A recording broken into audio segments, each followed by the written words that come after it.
Listo, creo que ahora sí, ya estamos. Decía Lidia la semana pasada, decía Lidia, perdónenme si lloro, no te preocupes, te decía Lidia, acá todos somos llorones. Cuando preparaba esta prédica, el Señor me hacía llorar mucho. Y creo que hoy tenemos una palabra bien bonita.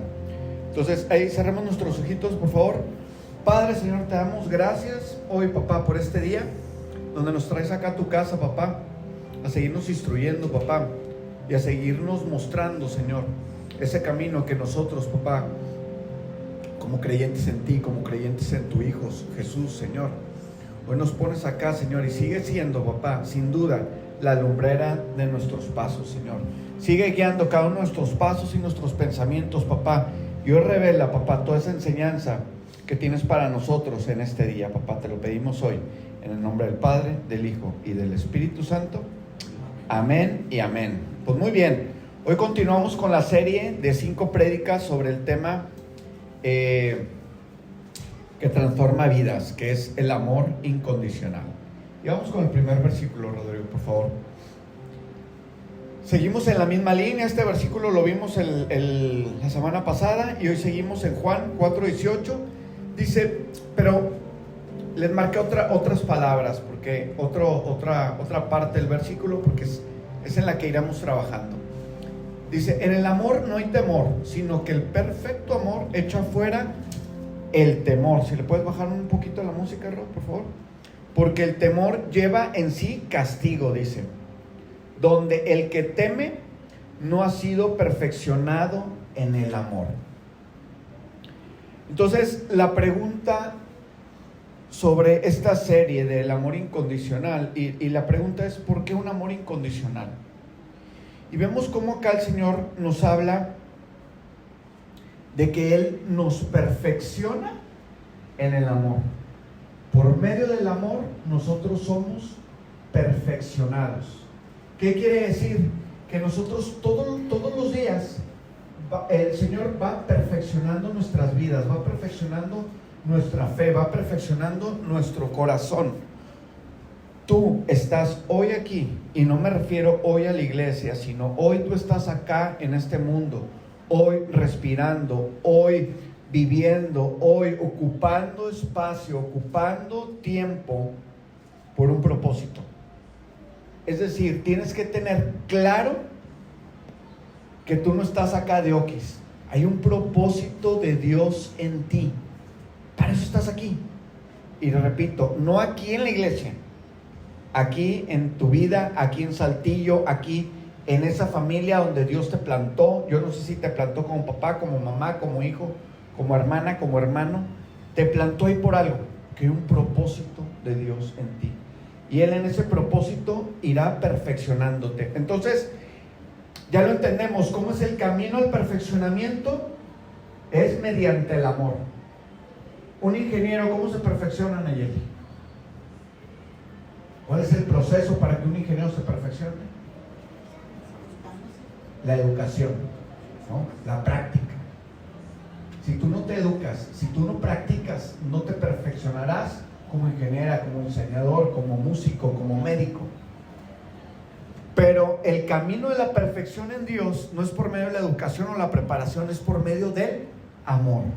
Por eso esta serie es de el amor incondicional, porque es el método que el Señor usará para perfeccionarte.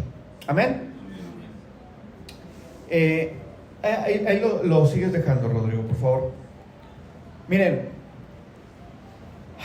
a mí, cuando empiezo mi camino espiritual, yo empiezo a ver varias culturas, empezar a ver varias religiones, y empiezo a ver qué está pasando en el mundo espiritual. Ya se ha platicado antes, hay gentes, hay culturas que tienen muy arraigado la vida espiritual. Sin embargo, a mí me llamaba mucho la atención, por ejemplo, los monjes tibetanos, los monjes budistas. Cuando uno los ve ahí con sus túnicas, no sé ustedes, pero a mí me imponían un respeto por el nivel espiritual que yo asumía que ellos tenían. Cuando yo empiezo mi despertar espiritual, el Señor me hizo ir a buscar mucha gente. Se los he platicado antes. Terminé adentro de un monasterio católico, con monjes católicos, donde no se le permite el acceso. Ellos nunca salen, donde no se le permite el acceso a esos monasterios, es muy restringido. Pues el Señor me dio oportunidad de entrar y platicar con estas personas, que a mí me imponían, incluso a veces por la vestimenta. Cuando yo empiezo mi discipulado, mi pastor me enseña algo que para mí en ese momento me explotó el espíritu. Me decía, esa no es la enseñanza de Jesús. El aislamiento no es bíblico. Y eso me rompió el espíritu, porque me abrió un mundo nuevo que yo no había ni siquiera imaginado. Siempre todo lo que tiene que ver con los monjes, independientemente y de la religión que sea o del monasterio, implican un aislamiento, ¿no? Y mi pastor me decía, eso no es lo que vino el Señor Jesús. Entonces, ¿no es estar aislados? No es estar aislados. Y vamos a meternos. El aislamiento no es bíblico. Y vamos a Marcos 2:15. Vamos a ver aquí, vámonos a la palabra. Marcos 2:15 dice: aconteció que estando Jesús en casa de él, muchos, ¿qué? Si me ayudan a leerlo. Publicanos y pecadores estaban también a la mesa, juntamente con Jesús y sus discípulos, porque había muchos que le habían seguido. Amén. Otra vez, les lo voy a leer yo muy rápido. Aconteció que estando Jesús a la mesa en casa de él, muchos publicanos y pecadores estaban también a la mesa conjuntamente con Jesús y sus discípulos, porque muchos le habían seguido. Y aquí viene la primera enseñanza bien importante. Y sí me tengo que ir un poco a la explicación teológica e histórica de qué estamos leyendo acá, porque a lo mejor para ti eso de publicanos y pecadores es poca cosa. En este tiempo están aquí en Capernaum, es territorio de Israel que había sido invadido. La historia es muy larga, no me voy a meter en ese tema, pero habían sido invadidos y estaban tomados por Roma. ¿Han oído ustedes? Ahorita hay un movimiento importante en el país político, donde hay una fracción de mexicanos que están pidiendo que Estados Unidos intervenga militarmente dentro del territorio mexicano. ¿Han escuchado ustedes algo de eso? ¿Han escuchado ustedes el himno nacional? Maciosare un extraño enemigo, profanar con sus plantas tu suelo. Para nosotros eso es parte de nuestro nacionalismo, que ningún ejército militar toque y entre en nuestro país. Bueno, esto ya había acontecido en tiempos de Jesús. Los romanos habían llegado, habían invadido, y luego aparte habían estos tipos que son los publicanos, que eran judíos que cobraban impuestos para el gobierno romano. Entonces, imagínense que le dan autorización a que el gobierno de Estados Unidos entre militarmente a México, y dice, bueno, ya que entre militarmente para acabar con la violencia, pues se quedan en el país, toman el país y luego todavía te cobran impuestos. ¿Y para dónde van esos impuestos? Imagínense, para Estados Unidos. ¿Y quién te cobra el impuesto? Un mexicano. ¿Qué pensarían ustedes de ese mexicano que te cobra el impuesto en tu país para llevárselo a Trump? ¿Qué pensarías de él? Un traidor a la patria. Bueno, con esa gente se juntaba Jesús. Con ellos comía. Y con pecadores. O sea, cuando ustedes leen esto, publicanos y pecadores, ustedes no saben el dolor del judío, porque es una tierra dada por Dios a los judíos, de ver a Jesús comiendo con esta gente. De verdad, no tenemos ni siquiera tenemos como mexicanos ese nacionalismo tan arraigado para poder entender lo que es un publicano. Pero es el peor de los traidores, no nada más a tu patria, porque ellos, Israel, no nada más es su territorio como para ti México, sino que también es su religión y la tierra que Dios le dio. O sea, publicano es lo peor de lo peor, porque aparte es uno de los tuyos operando para ellos, imagínate. Y con ellos estaba Jesús y habla de pecadores. Entonces, publicanos eran judíos que trabajaban para el odiado gobierno romano para cobrar impuestos a los ciudadanos judíos. Siguiente, por favor. 16. Si me ayudan a leerlo con mucha fuerza. 1, 2, 3. Y los escribas y los fariseos, viendo de comer con los publicanos y con los pecadores, dijeron a los discípulos: ¿qué es esto? Que comen y beben con los publicanos y pecadores. Entonces, acá nos enseña cómo los escribas y los fariseos lo veían y decían: ¿qué es esto? ¿Qué es esto? ¿Qué está pasando? No entendían. ¿Quiénes son los escribas? ¿Alguien sabe quién eran los escribas? Eran hombres instruidos en la ley. Miren, yo sé que hay muchos conceptos de estos que a veces nosotros no los logramos entender por completo, porque en nuestra historia personal esas figuras no existen, nunca las hemos tenido. El escriba es un gran estudioso de la ley que se le llama la ley de Moisés. Amén. Son todos los primeros 5 libros. Eran grandes estudiosos de la ley. Era lo que hasta ese punto estaba ya escrito. Eran los encargados de copiar, interpretar y enseñar las escrituras.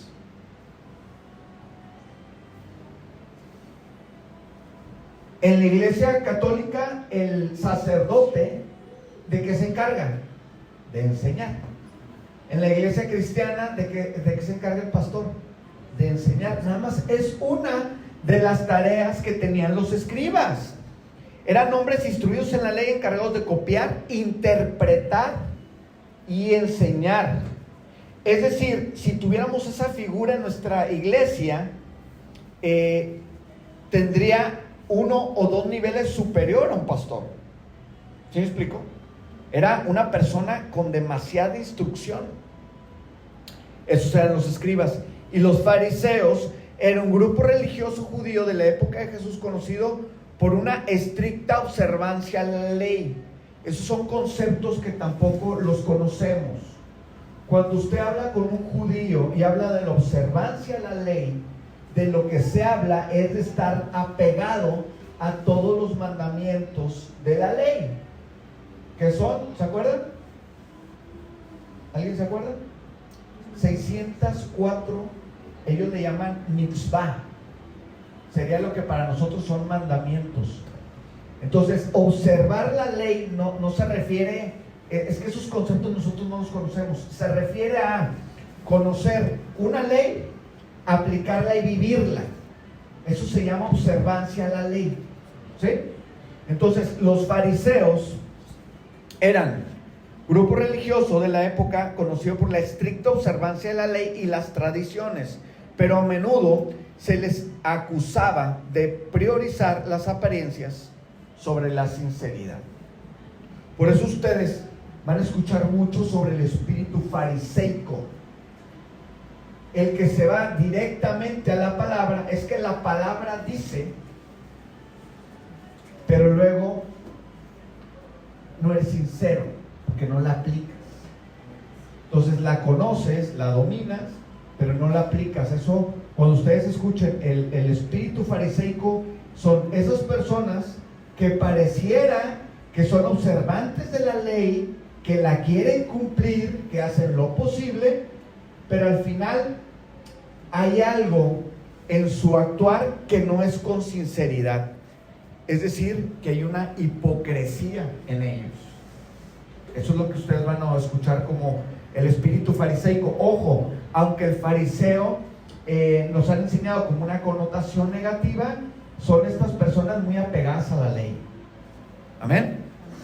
Entonces, pues ya nos estamos metiendo ahí un poco más en el tema teológico de quiénes son los escribas y quiénes son los fariseos. Entonces, fíjense quiénes son.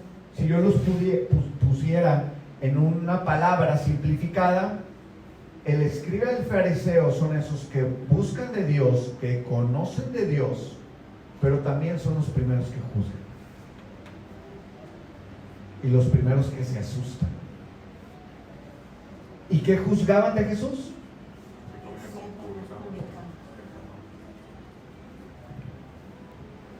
Si lo juzgaban por eso, ¿ustedes creen que ellos hacían eso? No lo hacían. ¿Ellos qué hacían? Se aislaban de esa gente. ¿Sí me explico? Por eso yo cuando recibo esta enseñanza es que Jesús se metía y no se aislaba. ¿Amén? Siguiente, Rodrigo, por favor. Ay, si me iban a leer, 1, 2, 3. Al oír esto, Jesús les dijo: los sanos no tienen necesidad de médico, sino los enfermos. No he venido a llamar a justos, sino a pecadores. Mira, si tú te dices cristiano, quiere decir que tú buscas modelar la vida de Jesús. Y si tú buscas modelar a Jesús, comportarte como Él, ser como Él, tratar de ser como Él, tú tienes que empezar a conocer a Jesús. Y te tienes que dar cuenta a qué venía Jesús. Y esto tan pequeño es: he venido a llamar a justos. No he venido a llamar a justos, sino a pecadores. Habla mucho de la naturaleza de Jesús y son cosas que yo antes no entendía. A mí se me hacía ridículo que una persona que había llevado una vida de drogas, de alcohol, de prostitución, de drogadicción, de tantas y tantas cosas, de pronto se hizo cristiano y decíamos, y ya se hizo muy santito.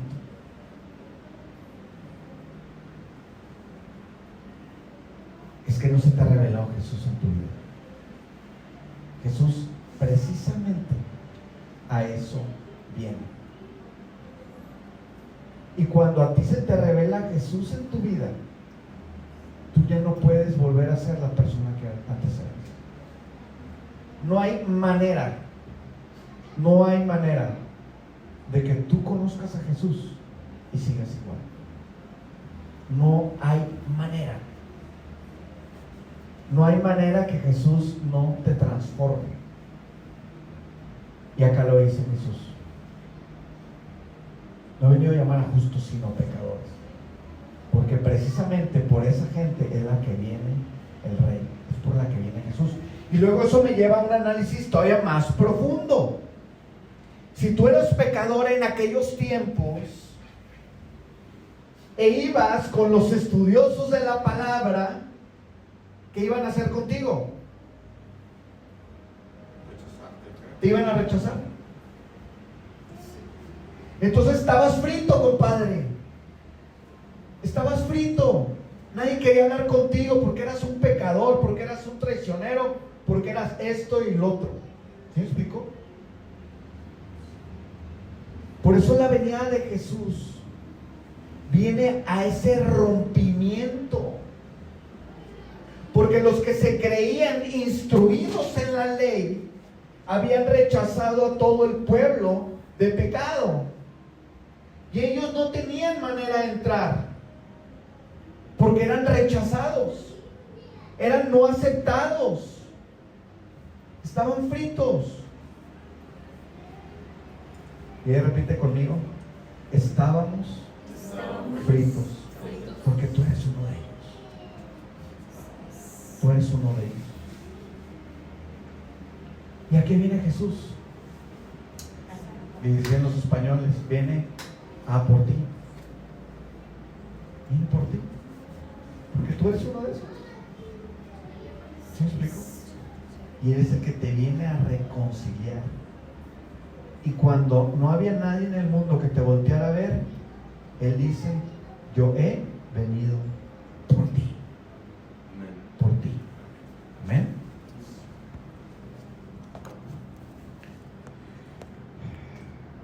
Y bueno, esa fue la introducción. Vámonos de lleno con la prédica. La lección de hoy. Amor incondicional entonces. Gracias, Ron. Si puedes poner. Listo. Amor incondicional. Yo les pregunto. Entonces, ¿será el nivel más alto espiritualmente que podemos alcanzar? El amor de Dios.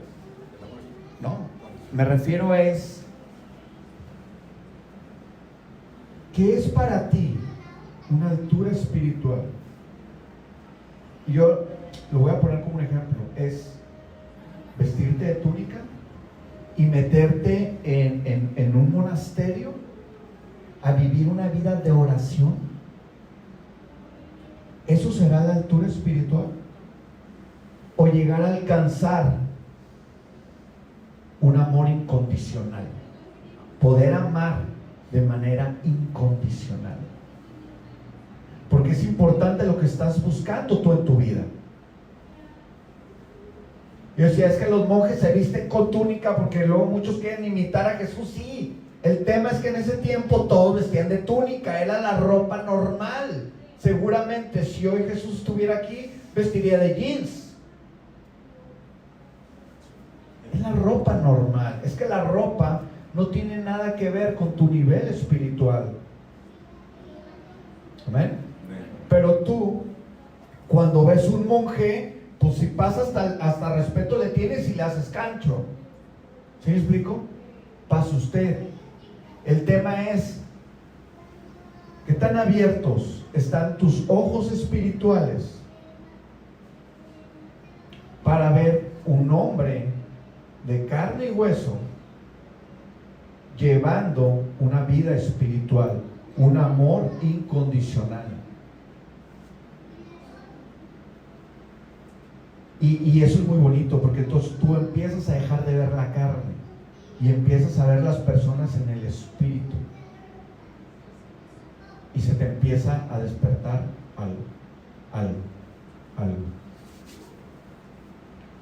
Y hablábamos entre semana, me ha tocado hablar esta semana, el Señor me ha llevado ahí con dos mujeres de Dios, con dos intercesoras muy fuertes, y cómo el Señor revela cosas en el espíritu,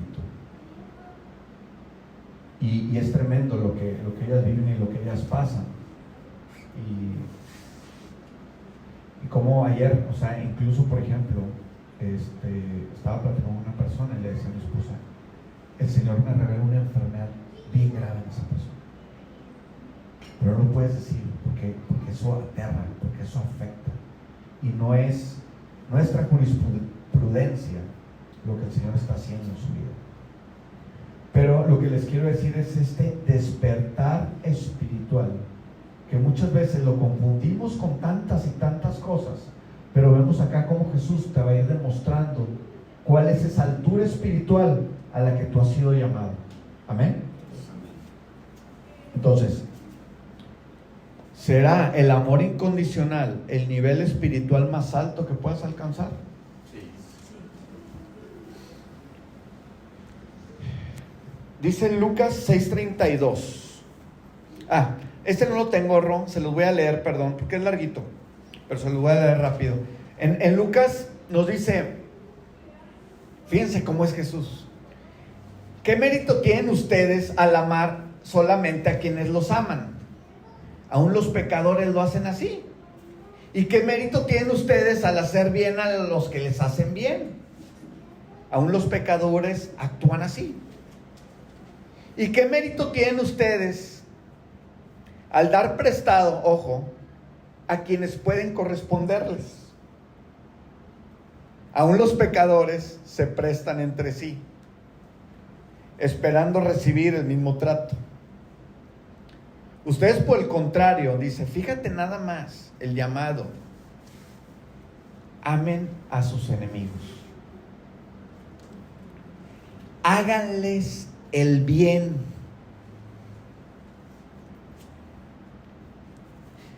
denles prestado sin esperar nada a cambio. ¿Quién de ustedes puede hacer eso? Ro, bájamele la potencia aquí del clima, porfa, si me lo puedes poner en bajito. Gracias. Así tendrán, dice, una gran recompensa y serán hijos del Altísimo, porque Él es bondadoso con los ingratos y malvados. Fíjate nada más. El llamado es fuerte. Amén. Muy bien, vámonos con Lucas 7:36, Rodrigo, por favor. Y me ayudan a leerlo todo muy en alto, por favor. 1, 2, 3. Uno de los fariseos rogó a Jesús que comiese con él, y habiendo entrado en casa del fariseo, se sentó a la mesa. Hasta ahí. Gracias. Dice que uno de los fariseos rogó a Jesús que comiera con él. Y vámonos metiendo en la enseñanza bíblica. Usa la palabra rogó. Quiere decir que insistió mucho en que Jesús fuera a su casa. Es un fariseo, ¿sí? Recordemos que es un estudioso, siguen la ley o tratan de seguir la ley al pie de la letra. Es importante que entiendan esto. Tratan de seguir la ley al pie de la letra. Es un fariseo, es lo que estábamos viendo anteriormente. Lo invita a su casa a comer. Y habiendo entrado en casa del fariseo, se sentó a la mesa. Ahorita van a ver por qué. Subrayo, entrado en la casa del fariseo. Porque hay muchas veces que nosotros hemos dejado entrar a Jesús en nuestra casa. Hemos rogado porque Jesús entre en nuestra casa. Siguiente versículo, Ron. 1, 2, 3. Entonces una mujer de la ciudad que era pecadora, al saber que Jesús estaba a la mesa de casa del fariseo, trajo un frasco de alabastro con perfume. Cuando estudiaba este versículo, el Señor me conmovió tanto, tanto. Porque esta mujer, vean cómo pone que ella, ¿qué? Era pecadora. Quiere decir que ella apenas iba a dirigirse a Jesús y Jesús ya la había perdonado. Ella todavía no empieza y Jesús ya terminó con ella. Ya te perdonó. El simple anhelo de querer ir a Él te libera de tu pecado. Amén. La mujer en la ciudad que era pecadora, al saber que Jesús estaba a la mesa en casa del fariseo, trajo un frasco de alabastro con perfume. Ella apenas iba, Jesús ya la había perdonado. Siguiente, Rodrigo, por favor. 1, 2, 3. Y estando detrás de él a sus pies, llorando, comenzó a regar con lágrimas sus pies, y los enjuagaba con sus cabellos, y besaba sus pies y los ungía con el perfume. ¿Qué habrá estado pasando en esta mujer?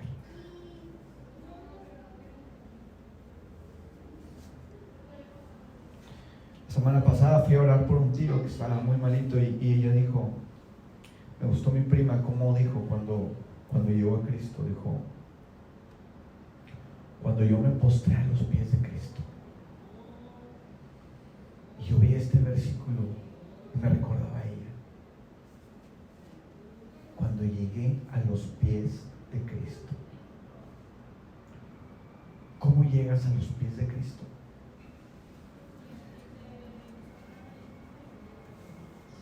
Cargada, dolido, sin fuerzas, sabiendo que no hay otra manera. Y llegas, y cuando tú llegas a Cristo, no te queda otra más que postrarte a sus pies. Amén. Y llorar inconsolablemente. Y ahí está esta mujer, lavando los pies del Señor con sus propias lágrimas, usando su cabello para tallar los pies del Señor. Esto es un encuentro con Jesús.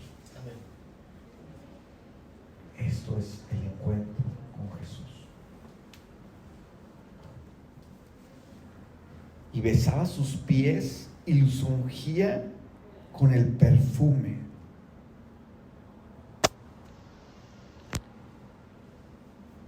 Siguiente versículo.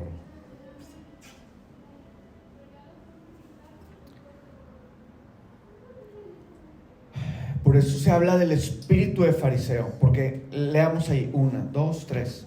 Cuando vio esto el fariseo que le había convidado, dijo para sí, si fuera profeta, conocería quién y qué clase de mujer es la que le toca, que es pecadora.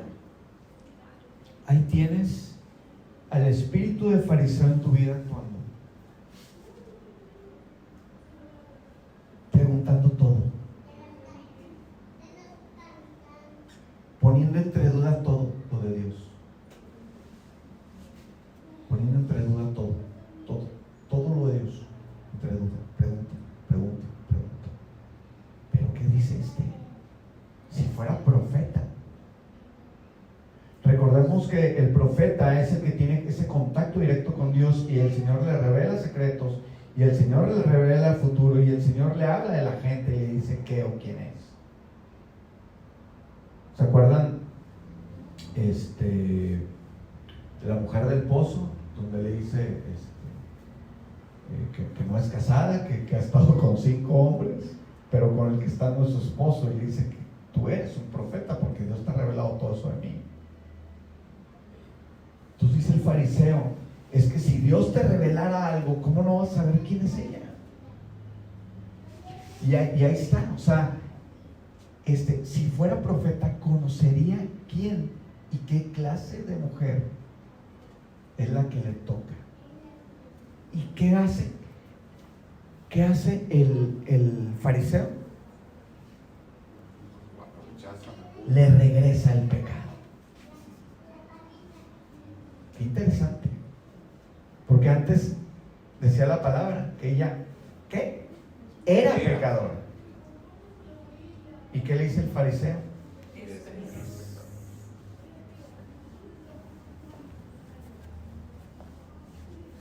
Siguiente versículo, por favor. Ahí me ayudan. 1, 2, 3. Entonces respondiendo Jesús le dijo, Simón, una cosa tengo que decirte. Y él le dijo, di, maestro. En una cosa el fariseo tenía claridad. Jesús es el maestro. Él es el que viene a enseñarnos. Él es nuestro maestro de maestros. No puedes tú interpretar la palabra de Dios sin Jesús. Porque así estaba el fariseo.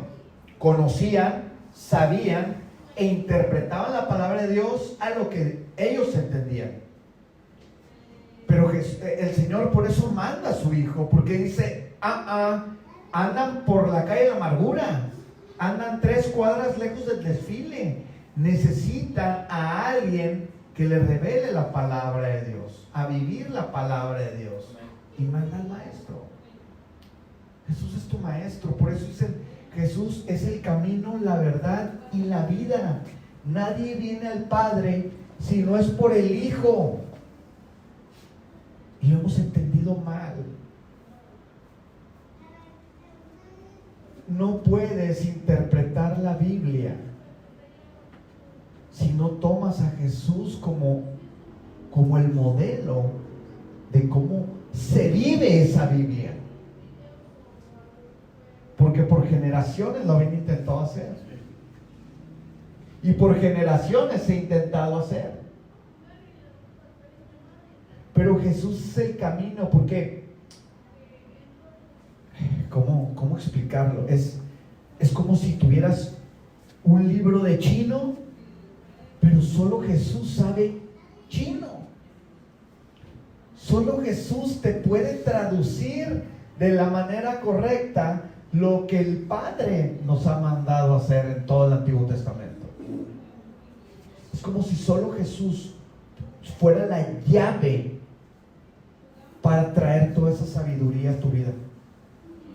Fuera la llave para realmente cambiar tu vida y volverte a conectar con el Padre, porque ellos están desconectados del Padre.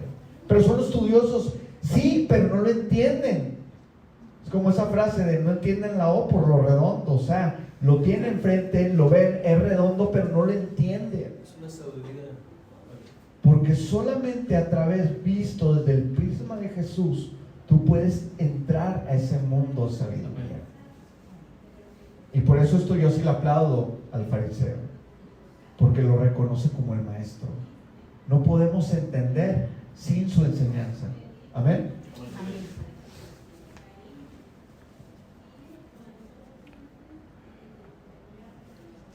Y luego, bueno, y ya le dijo, imagínate que a ti el Señor te dijera, doctor, Jesús, que una cosa te tengo que decir. ¿Qué pensarías? Dices, sí, empiezas a temblar, ¿no? Siguiente, Rodo, por favor. Ayúdenme, 1, 2, 3. Un acreedor tenía 2 deudores. El uno le debía 500 denarios y el otro 50. Uno 500 y el otro 50. ¿Qué es un denario? Pues una moneda, hombre, un centenario, un peso, lo que tú quieras. Uno le debía 50, otro le debía 500. ¿Sí? Hasta ahí. ¿Traen las cuentas bien? Sí. Siguiente, Rojo. 1, 2, 3. No teniendo ellos con qué pagar, perdonó a ambos. Di pues, ¿cuál de ellos le amará más? Nayeli, ¿cuál de ellos le amará más?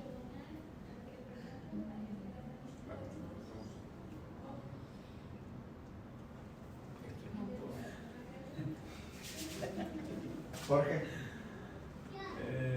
Pues los dos, se supone que tendría que los... Papá. Creo que el de 500 dijo, pero está perdonando. Ro. También el de 500. Lidia. ¿Quién da más? ¿Quién da más?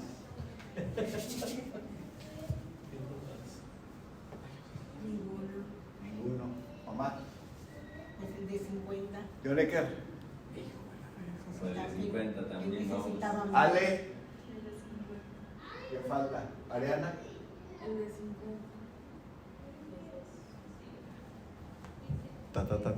Siguiente, Ro.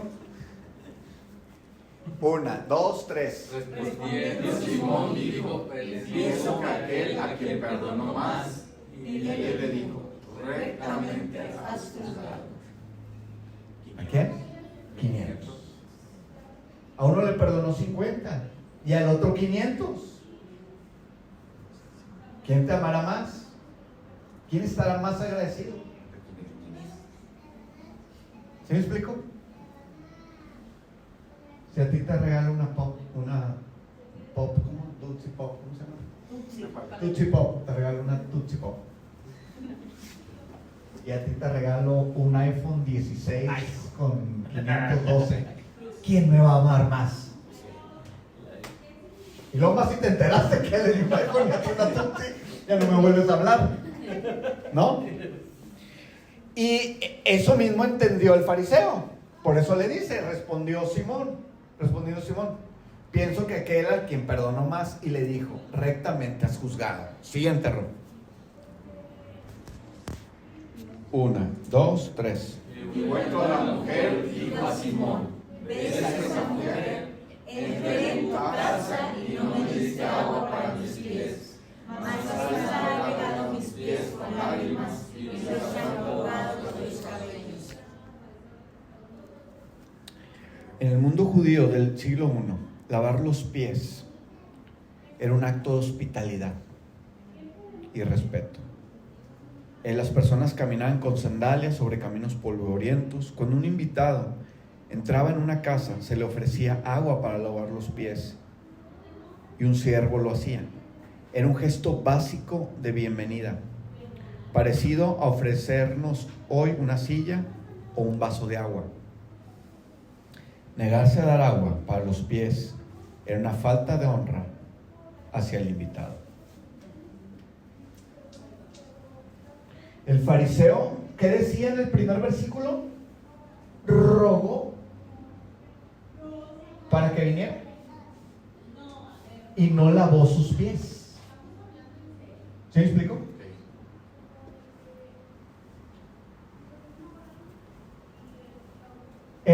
Se habla también que era un acto de humillación, porque a veces era trabajo de la servidumbre. Pero ¿se acuerdan cuando Jesús le lava los pies a sus discípulos? ¿Cuántas veces hemos rogado porque Jesús entra en nuestra vida y no le ofrecemos un vaso de agua? Es decir, no hacemos un sacrificio, no lo honramos como Él se merece. Y de eso nos habla. Entré en tu casa, te dice el Señor, a ti, y no me diste ni un agua para mis pies. O sea, no me honraste. No me honraste como lo que soy. Amén. Pero esta ha regado mis pies con lágrimas. ¿De qué son las lágrimas? De dolor, de arrepentimiento, de tristeza, de quebranto. A ver, también lloras por alegría. Pongámoslo de alegría. Pero ahí está, tendida a los pies de Cristo, entregándole lo más íntimo de sí. Amén.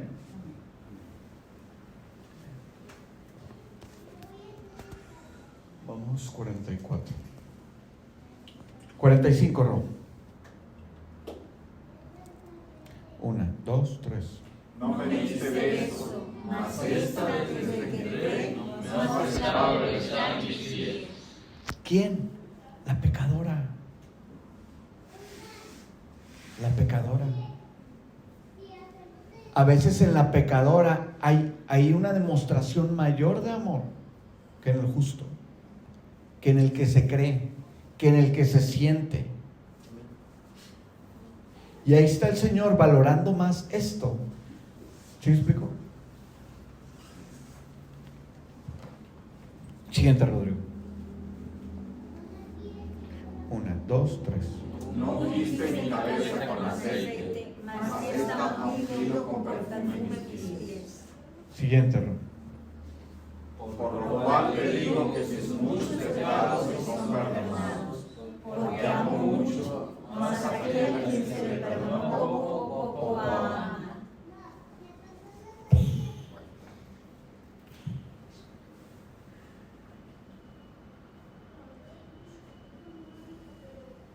Muchos pecados les son perdonados. ¿Por qué? Porque amo mucho. Porque amo mucho. Fíjate cómo el amor es el que te limpia, es el que te purifica, es el que te libera. Por eso ir al amor incondicional, porque es el camino, es el proceso. Fíjate, acá ni siquiera habla oración. ¿Me explico? Aunque yo la veo a ella orando ahí tirada en el piso.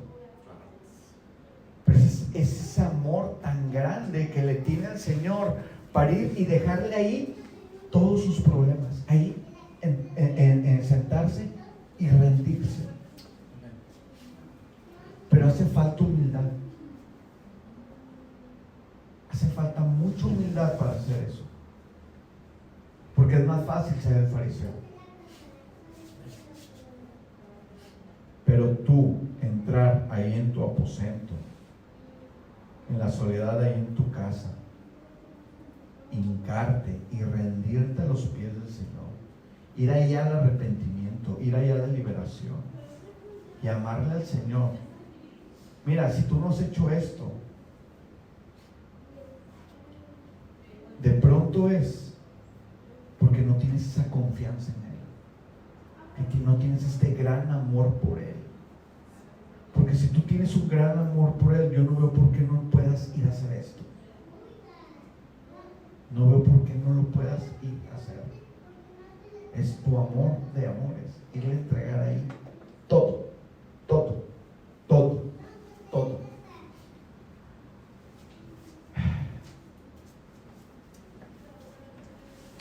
Y luego lo que dice Jesús: a quien se le perdona poco, poco ama. Pero era tanto lo que esta señora necesitaba que le fuera perdonado, que ella lo sabía y Jesús lo sabía. Amén. Siguiente, Rodrigo. 1, 2, 3. Y a ella le dijo: tus pecados te son perdonados. Siguiente, Rodrigo. Y los que estaban juntamente sentados a la mesa comenzaron a decirse: ¿quién es este que también perdona pecados? No era solo el fariseo, había otros más. Conociendo a los fariseos, porque los conozco de meses, casi que me junto con ellos a diario. ¿Qué eran los otros? ¡Pues fariseos! Y nadie lo honró. Nadie honró al Señor. Nadie. ¿A qué lo llevaron? A hacerle preguntas, a justificarse. A ver, si es cierto que tú eres, haz esto. Si es cierto que tú eres, haz esto. Si es cierto que tú... Y cuando le muestran lo que él es, entonces no lo creen. Entonces no lo aceptan. Y entonces se espantan. ¿Quién es este que también perdona pecados? Siguiente. Pero él le dijo a la mujer: tu fe te ha salvado, ve en paz. Solamente el amor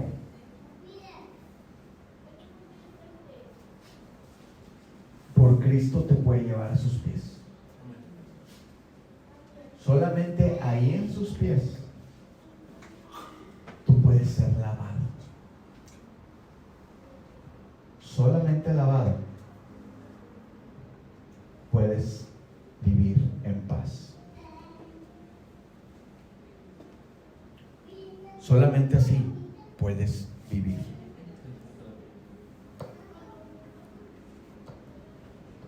Y si ahí tú ya eres limpio, porque te pones en los pies de esta mujer, piensa que tú también puedes ir y perdonar a aquellos que te han lastimado, a tu familia. Y cuando lo hagas, ellos también pueden ir a vivir en paz. Amén. Cierra tus ojos, por favor.